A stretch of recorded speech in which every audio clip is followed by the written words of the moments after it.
আসলে বার্সার যদি টোটাল গত ম্যাচ আর এই ম্যাচের যদি খেলার একটু দেখেন আপনি ভালো মতো, ইটস মানে টোটালি ডিমোরালাইজড পারফরমেন্স, এটা বলতে হবে।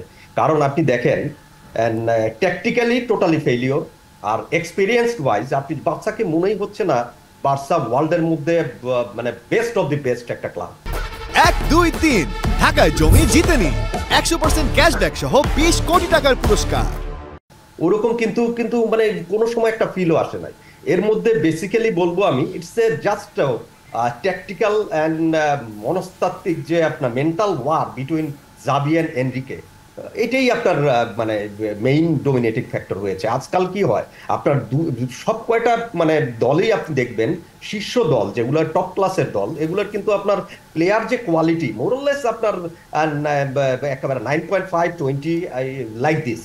আপনার কিন্তু বেসিক্যালি আপনার খেলাটাকে মানে মানে কন্ট্রোল করে, খেলাটাকে টোটালি আপনার সিচুয়েশন অনুযায়ী আপনার আর গেমকে আপনার আর কন্ট্রোল করে এবং গেমকে আপনার টোটালি ট্যাকটিক্যালি চেঞ্জ করে, এটা হলো কিন্তু coach.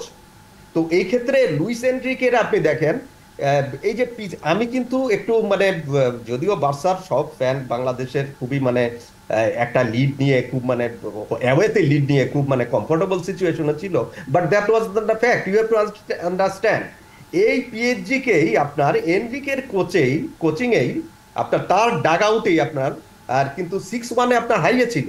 He knows how to come back, এই ব্যাপারগুলো প্লাস সবচেয়ে বড় কথা আপনাকে মূল ফেলিওর যাবি totally fail I have to say, because Ashraf Hakimi আসলে কি ঘটনা ঘটবে ইউ হ্যাভ টু আন্ডারস্ট্যান্ড।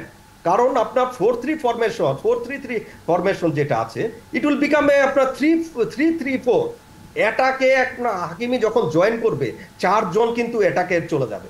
তো এইটা ঘটনা ঘটবে, তারপর মার্কিনোস আপনার চলে গেছে তার অরিজিনাল পজিশনে। তো এই যে আপনার যে চেঞ্জ গুলো হচ্ছে, এর সাথে আপনি কিভাবে আপনার ট্যাকটিক্যাল মানে সেট আপকে শেপকে আপনি সাজাবেন, ওইটাতে জাভি টোটালি ফেলিওর।